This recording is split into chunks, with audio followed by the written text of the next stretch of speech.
Now we are to start assembles. So what is the assembles?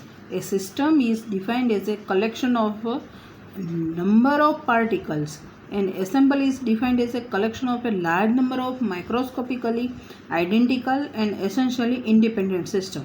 એટલે જો આપણે આ એમ કહેવા માગીએ છીએ કે એવું સિસ્ટમ, એવું તંત્ર છે એ આપણે ડિફાઇન કરવાનું છે કે જેમાં લાર્જ નંબર ઓફ પાર્ટિકલ્સ આવેલા હોય. એટલે લાર્જ નંબર ઓફ પાર્ટિકલ્સનું જે કલેક્શન હોય અને એ બધા જે પાર્ટિકલ્સ હોય એ માઇક્રોસ્કોપિકલી આઇડેન્ટિકલ, એટલે કે એની સ્થૂળ કિંમતો છે એ સરખી હોય એવા માઇક્રોસ્કોપિકલી આઇડેન્ટિકલ હોય એવું સ્વતંત્ર છે ઇન્ડિપેન્ડન્ટ સિસ્ટમ. તો કે સ્વતંત્ર તંત્રમાં આ બધા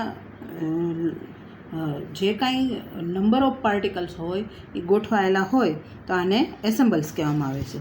By the term microscopically identical, we mean that each of the system constituting an assembles satisfy the same microscopic condition. એટલે એવા આપણે ઓલા સિસ્ટમ લેવાની છે કે એ સિસ્ટમની અંદર એ માઇક્રોસ્કોપિકલી કન્ડિશન જે છે એ બધી સેટિસ્ફાય કરે. એટલે સ્થૂળ કિંમત માટેની જે કાંઈ કન્ડિશન આવતી હોય એને સેટિસ્ફાય કરે ત્યાં આને આપણે માઇક્રોસ્કોપિક આઇડેન્ટિકલ શબ્દ વાપરી છે. એટલે એમાં શું છે, ધારો કે આપણે એક્ઝામ્પલ અહીંયા લેશું હવે કે volume, energy, pressure, total number of particles, આ બધાની વેલ્યુ જો ઇક્વલ રહેતી હોય, આ બધાની વેલ્યુ ઇક્વલ રહેતી હોય એવા જે પાર્ટિકલ્સ લેવામાં આવે એને માઇક્રોસ્કોપિકલી આઇડેન્ટિકલ કહેવાય. એટલે એક સિસ્ટમ અને બીજી સિસ્ટમ હોય એ બંનેની વોલ્યુમ સેમ હોય, એની એનર્જી સેમ હોય, એનું નંબર ઓફ પાર્ટિકલ્સ સેમ હોય, પણ એમાં સાથે સાથે એમ પણ થશે કે બધું જ કોમન હશે પણ આ નંબર ઓફ પાર્ટિકલ્સ જે આવશે. હવે જો આપણે એમ કહીએ કે by the term independent system, we mean that the system constituting an assembles are mutually non-interacting. Non-interacting means કે એ બંને વચ્ચે છે એ કોઈ પ્રતિક્રિયા થતી નથી. એટલે એક તંત્ર અને બીજું તંત્ર લેવામાં આવે, આ બે એટલે કે સિસ્ટમ લેવામાં આવે તો એક સિસ્ટમ અને બીજી સિસ્ટમથી એ ઇન્ડિપેન્ડન્ટ હોય, એટલે કે એકબીજા વચ્ચે કોઈ પરસ્પર ઇન્ટરેક્ટિંગ એટલે કે ઇન્ટરેક્શન જોવા મળે નહીં. Kinds of assembles or a types of assembles. So there may be a many types of assembles. Many types of assembles, but we are usually a microcanonical, canonical and grand canonical assembles.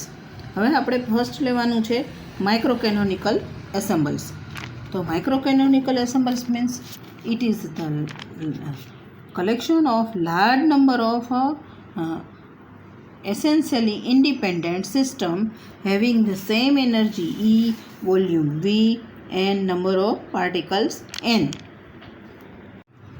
એટલે independent સિસ્ટમમાં આપણે શું શું લેવાનું છે તો કે energy E, volume V and number of particles N.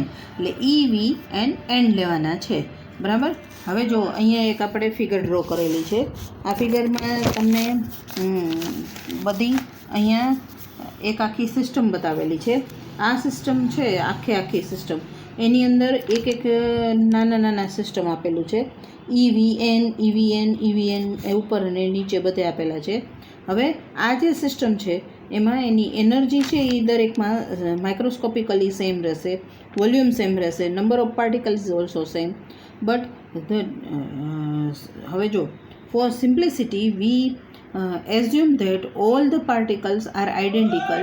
The individual system microcanonical assembles are separated by rigid, impermeable and well insulated walls.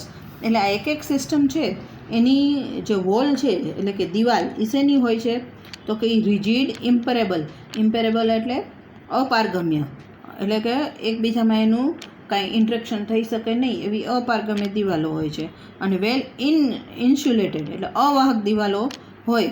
એટલે such that the value of EVN for the particular systems are not affected by the presence of other systems.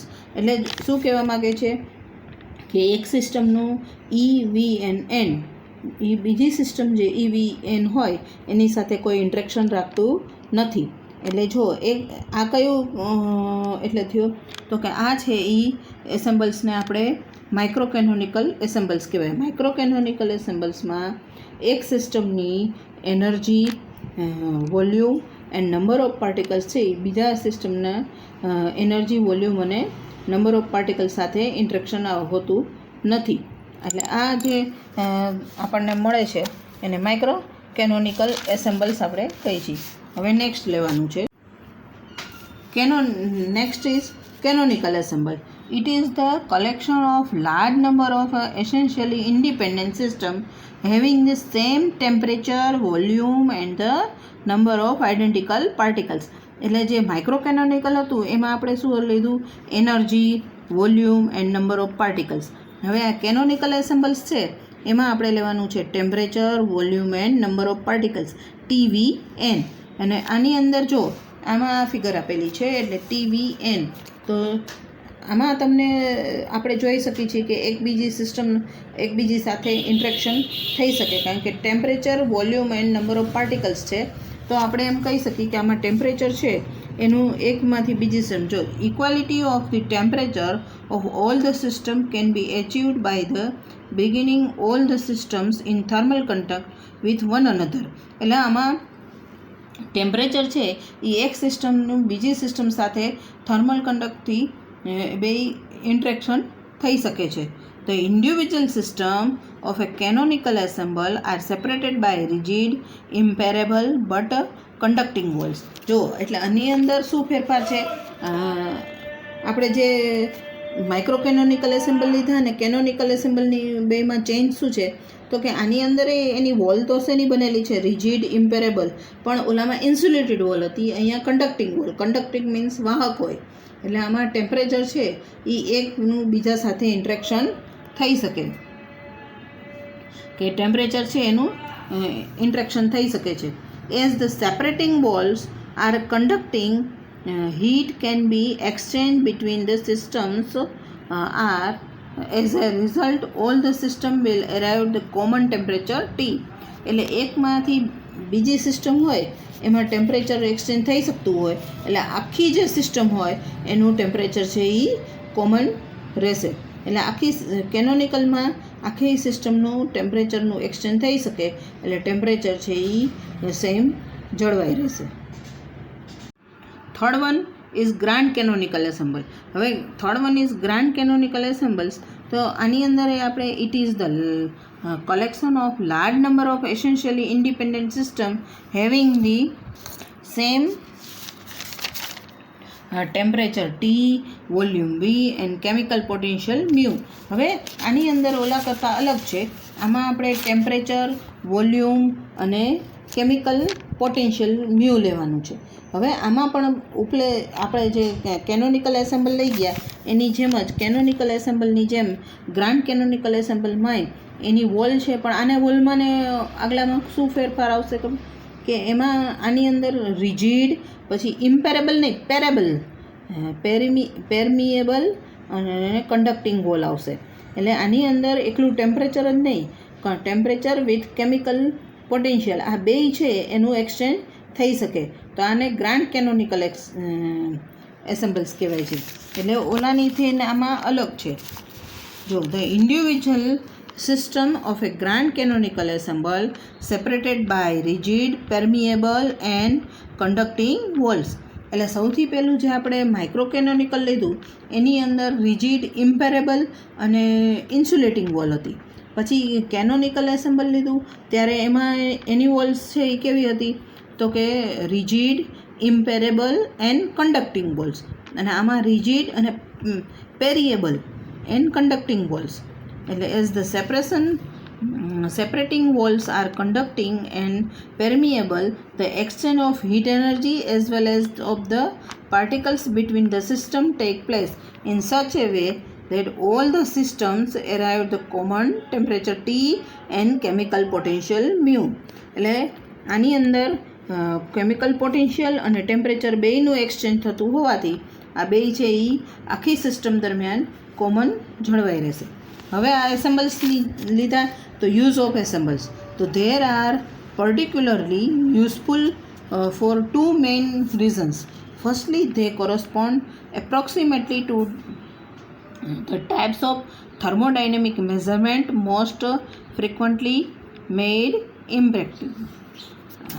And secondly, in large number of system, it is useful find that the values of thermodynamics quantity that are not very sensitive the method of measurement. બરાબર. Write a short note beta parameters or in a question the conditions of equilibrium between two systems in thermal contact or explain the beta parameters. કોઈ પણ આમાંથી એક રીતે પૂછાઈ શકે. જો હવે અહીંયા ટુ સિસ્ટમ્સ આપણને આપેલી છે કે two systems which are capable of exchange heat between one another are said to be thermal contact. હવે થર્મલ કોન્ટેક્ટવાળી બે સિસ્ટમ લીધેલી છે કે જેમાં હીટ છે એ એકબીજામાં એક્સચેન્જ થઈ શકે. એક સિસ્ટમને આપણે એ કહેશું, બીજી સિસ્ટમને બી કહેશું. એ સિસ્ટમ છે એનું આપણે વોલ્યુમ થશે VA અને બી સિસ્ટમનું વોલ્યુમ VB. એ જ રીતે એ સિસ્ટમની એનર્જી E થશે, બી સિસ્ટમની એનર્જીને E ડેશ કહેશું અને ટોટલ એનર્જી છે એને આપણે E સ્ટારથી બતાવશું. તો જુઓ, let there the two systems A and B having specified volume VA and VB and energies are E and E dash respectively. The total energy is E star. E star is not equal to 0. That means E star is equal to E dash plus E. હવે આપણે E ડેશની value લેવી હોય તો E star આ બાજુ લઈ લઈને E dash આ બાજુ, તો E dash equal to E star minus E આપણે એને ફર્સ્ટ ઇક્વેશન કહેશું. Now differentiating this equation with respect to E, so we get આનું આપણે with respect to E differentiation લેશું એટલે DE ડેશ બાય DE આનું 0 થઈ જશે E સ્ટારનું અને એનું -1 થશે. When system A and B are in equilibrium, the probability of system A and B possessing energy E and E dash respectively will be maximum. એટલે જ્યારે ઇક્વિલિબ્રિયમ સ્ટેટ એટલે સંતુલિત અવસ્થા હોય ને ત્યારે E અને E ડેશની વેલ્યુ છે એ મેક્સિમમ મળે. The probability of a possessing energy E is given by, હવે જો એ સિસ્ટમ છે એના માટેની એનર્જી આપણે PE થશે અને આ આપણે પાછું કરી ગયા અગાઉ કે PE is directly proportional two Om E, એટલે PE equal to C Om E. C is A constant, probability constant. Similarly આપણે બી સિસ્ટમ માટે લઈ તો સિમિલરલી બી સિસ્ટમ માટે લેશું તો એની એનર્જી E ડેશ છે તો PE dash equal two C dash ઓમ ડેશ E ડેશ. હવે આપણે એમ કહી કે કોમ્પોસાઇટ એટલે બે સિસ્ટમનું આપણે સાથે લેવું હોય તો composite probability that the system A and B will the product of these two separate probabilities. હવે બેનું સાથે કોમ્પોસાઇટ કરવાનું હોય તો આપણે એનું મલ્ટીપ્લિકેશન કરવું પડે એટલે PE dash equal two C ઓમ E C ડેશ ઓમ ડેશ E ડેશ. હવે એનું આગળ જોઈએ. હવે એટલે જુઓ PE ડેશ એટલે આપણે એને આ રીતે ગોઠવી નાખ્યું છે કે CC ડેશ ઓમ E ઓમ ડેશ E ડેશ એ સેકન્ડ ઇક્વેશન મળ્યું. For equilibrium state this probability should be maximum to use this fact taking log of both the side. એટલે આના માટે હવે આપણે બે સાઈડ આને સેકન્ડ ઇક્વેશનને લોગ લેશું. લોગ લઈએ એટલે log PE dash equal to લોગમાં એમને હોય ત્યારે મલ્ટિપ્લિકેશન હોય, લોગમાં લઈએ તો એનું એડિશન થઈ જાય. Log C plus log C dash plus log ઓમ E પ્લસ લોગ ઓમ ડેશ E ડેશ. હવે આ જે આવે એમાં આનું આપણે ડિફરન્શિએશન કરશું વિથ રિસ્પેક્ટ ટુ E. હવે વિથ રિસ્પેક્ટ ટુ E કરશું, લોગ C ને લોગ C ડેશ બે કોન્સ્ટન્ટ છે, કોન્સ્ટન્ટ હોય એટલે કોન્સ્ટન્ટનું ડિફરન્શિએશન 0 થશે. એટલે જો D of D log PE dash equal to D of D log ohm E minus D of D log ohm dash E dash DE dash upon D. જો હવે આની અંદર આપણે અગાઉ અહીંયા આગલું ડિફરન્શિએશન લઈ ગયા કે આ DE ડેશ અપોન DE એનું -1 છે એટલે અહીંયા -1 મૂકેલું છે અને આપણે એમ કહી કે D of D log PE dash equal 0 છે. જો અહીંયા -1 વેલ્યુ મૂકી દીધી, આ -1 અહીંયા મૂકી દીધી એટલે આ માઇનસ થઈ ગયું અને D of D log PE dash equal two 0 એટલે આની ઇક્વલ 0 મૂકેલું છે. હવે આ બે સ્ટેપ ઇક્વલ ટુ આપણે 0 લઈ લઈએ કે D of D log Om E minus D of D log Om dash E dash equal two 0. હવે બેને કમ્પેર કરાવી દઈ. તો કમ્પેર કરાવી તો this is required conditions of equilibrium between two given systems in thermal contact. એટલે આપણે જે રિક્વાયર્ડ કન્ડિશન્સ છે એ આપણને મળી જાય છે. તો thus according to statistical mechanics two systems in thermal contact will be equilibrium if their functions. તો એના માટે આપણે કોઈ એક હવે ધારી લઈએ અથવા એટલે અઝ્યુમ કરી લઈએ કે ડી ઓફ ડી લોગ ઓમ ઈ એના માટે આપણે એક પેરામીટર્સ ધારી છે એઝ્યુમ કરી છે બીટા. તો એ જ રીતે ડેશ માટે del upon del E dash log ઓમ ડેશ ઈ ડેશ એને beta dash are generally represented by beta parameters. એટલે આને આપણે બીટા પેરામીટર્સથી ઓળખીએ છીએ.